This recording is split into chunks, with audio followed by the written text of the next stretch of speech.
வெல்கம்ண்ணா. Balaji Pavithran auto consulting. இப்போ பார்க்குற வண்டி பார்த்தீங்கன்னா டாட்டாவில் 1216 மாடல் பார்த்தீங்கன்னா 2023 மாடலு. இதோட வண்டியோட ரெஜிஸ்ட்ரேஷன் பார்த்தீங்கன்னா 2025 தானே பண்ணியிருக்காங்க. இதுக்கு எஃப்சி இன்சூரன்ஸு ஃபுல்லாகவே இருக்கும், வருஷ கரண்ட் இருக்கும். எஃப்சி ஒரு 2 வருஷமும், இன்சூரன்ஸ் பார்த்தீங்கன்னா 1 வருஷமும் இருக்கும். இது பார்த்தீங்கன்னா 22 ஃபீட்டு கண்டெய்னர்னா. இது அகலம் பார்த்தீங்கன்னா 8 இருக்கும், ஹைட்டு பார்த்தீங்கன்னா ஒரு 8 இருக்கும். இது டயர்லாம் பார்த்தீங்கன்னா ஒரு 90% இருக்குன்னா, எல்லாமே ரேடியல்னா ஃபுல் பட்டன் இருக்கும். நீங்கள் வண்டி வந்து நேரில் பாருங்கள். நம்ம வண்டி எங்கே பார்க்கணுன்னா சேலம் பாலாஜி பவித்ரன் ஆட்டோ கன்சல்டிங் தான் நிற்கிது. கண்டெய்னர் பாருங்கண்ணா, புது கண்டெய்னரு, இன்னும் ஒரு லோடு கூட ஓட்டல.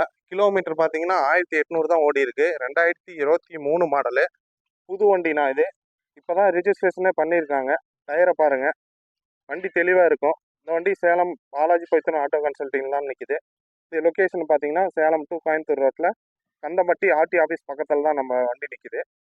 ஏதோ டவுட் வேணா கீழே தெரியும் நம்பருக்கு கால் பண்ணுங்கண்ணா. கிலோமீட்டர் காட்டுறேன் பாருங்கண்ணா, 1800 தான் ஓடி இருக்கும். BS6 வண்டிண்ணா அது. சிங்கிள் ஓனர் வண்டியாக இருக்குது. இதுக்கு லோன் பார்த்தீங்கன்னா 12 to 14 கிடைக்குண்ணா. வண்டி வந்து நேரில் பாருங்கள். இதோட ப்ரைஸ் பார்த்தீங்கன்னா நம்ம கீழே கொடுத்துருக்கோம். இது பார்த்துட்டு கீழே தெரியும் நம்பருக்கு கால் பண்ணுங்கள்.